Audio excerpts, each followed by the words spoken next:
Assalamualaikum warahmatullahi wabarakatuh.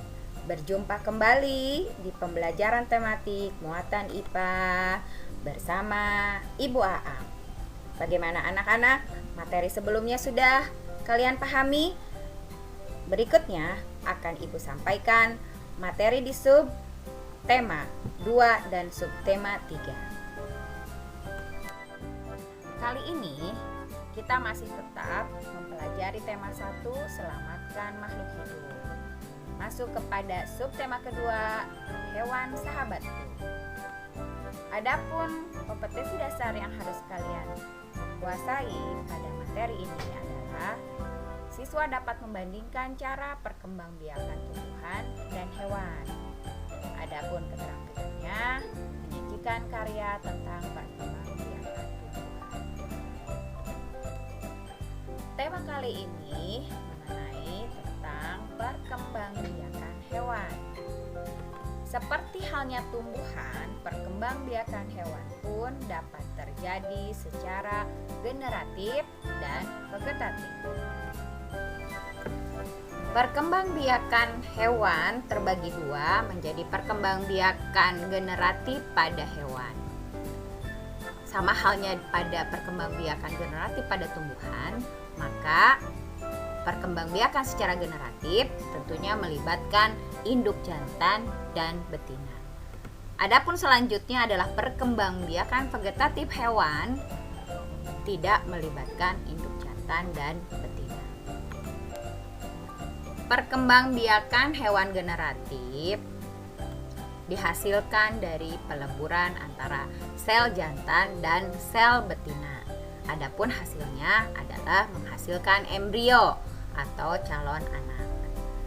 Perkembangbiakan secara generatif yang terjadi pada hewan terbagi ke dalam 3 jenis. Yang pertama adalah ovipar dengan cara bertelur.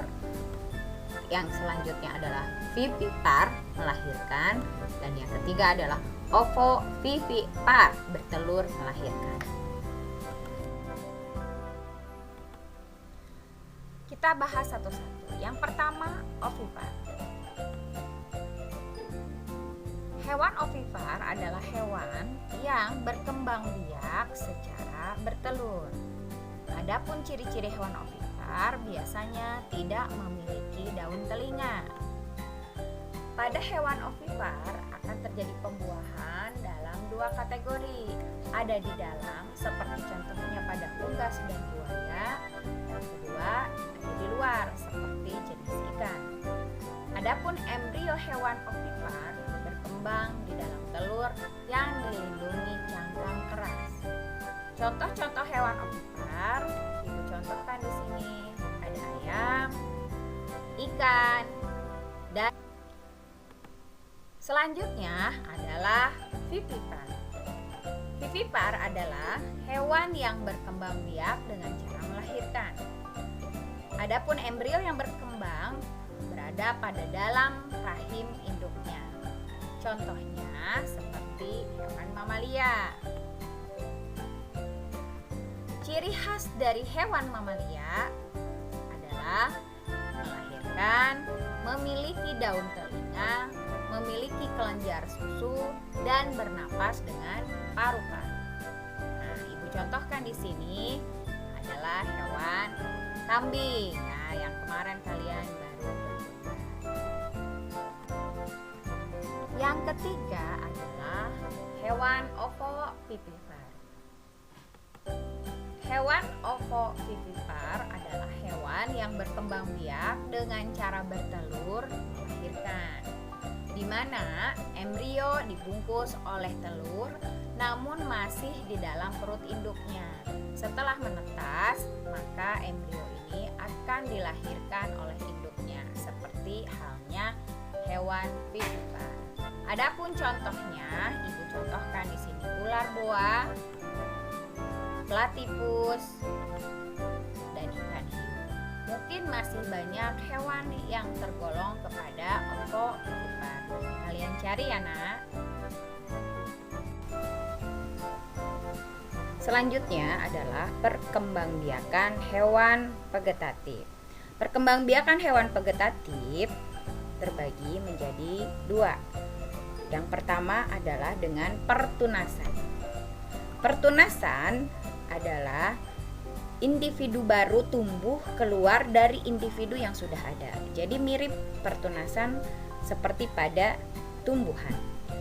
Hewan yang melakukan ini contohnya adalah hidra, anemon, dan ubur-ubur. Nah, Ibu berikan contoh hewan-hewannya, ini ubur-ubur, ini hidra, dan selanjutnya anemon.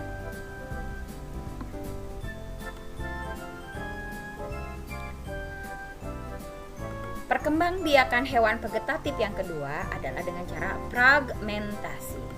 Fragmentasi adalah pematahan tubuh menjadi beberapa bagian, kemudian diikuti dengan pertumbuhan kembali bagian-bagian tubuh yang hilang tersebut, sehingga akan menghasilkan individu yang lengkap kembali. Jadi, kalau ada hewan yang terbelah dua, maka nanti akan menjadi dua individu yang lengkap kembali. Contoh hewannya adalah planaria dan bintang laut. Nah, seperti inilah planaria.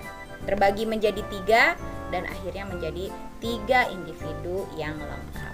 Selanjutnya bintang laut. Bintang laut merupakan contoh hewan yang melakukan perkembangbiakannya secara fragmentasi. Selanjutnya adalah masuk pada pembahasan subtema 3, ayo selamatkan hewan dan tumbuhan. Pada subtema ketiga ini, bahasan yang akan kita bahas adalah mengenai pelestarian hewan dan tumbuhan. Hewan dan tumbuhan harus dilestarikan agar tidak punah, sehingga keseimbangan alam tetap terjaga. Berikut daftar hewan dan tumbuhan yang mendekati kepunahan atau terancam punah di Indonesia.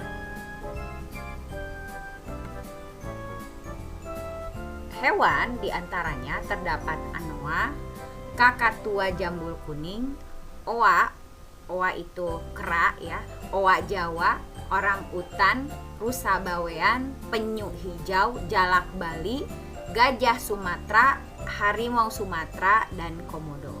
Sementara tumbuhan yang sudah mengalami atau terancam punah diantaranya ulin, damar, tembesu, banyur, jelutung, anggrek larat, bunga bangkai, Raplesia arnoldi, cendana, dan edelweiss. Nah, apakah kalian mengetahui nama-nama hewan dan tumbuhan yang sudah Ibu sebutkan?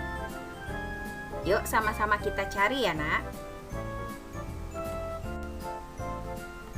Berikut beberapa contoh hewan yang sudah mengalami kepunahan. Di sini terdapat anoa, komodo, dan juga orangutan. Adapun untuk tumbuhan yang mengalami terancam punah, diantaranya di sini Ibu tampilkan gambar berupa bunga Raplesia, bunga bangkai, dan juga bunga edelweiss. Selanjutnya, hal-hal yang harus diperhatikan agar hewan dan tumbuhan tetap lestari. Yang pertama, kalian harus melindungi tempat hidup hewan dan tumbuhan. Selanjutnya, membangun penangkaran hewan. Penangkaran ini dalam tujuan untuk memperbanyak atau perkembangbiakan hewan. Selanjutnya, mengembangbiakan tumbuhan. Dan yang terakhir, melarang perburuan dan kepemilikan satwa yang dilindungi. Adapun pelestarian hewan dan tumbuhan terdapat dua cara. Yang pertama adalah cara in situ. In situ dilakukan pada hewan dan tumbuhan yang ditempatkan di habitat asli hewan dan tumbuhan tersebut. Contoh dari in situ seperti suaka marga satwa, cagar alam, hutan lindung, atau taman nasional. Ini beberapa kondisi hewan di mana hewan-hewan ini berada di habitat in situ atau di habitat asli hewannya. Hanya saja tempat ini dilindungi, tidak boleh dilakukan adanya perburuan. Pada pelestarian in situ, hewan dan tumbuhan dibiarkan hidup bebas di alamnya. Di Indonesia terdapat banteng yang hidup di Taman Nasional Baluran, Jawa Timur. Ada juga orang utan di Taman Nasional Tanjung Puting, Kalimantan Tengah. Dan badak bercula satu yang berada di ujung kulon.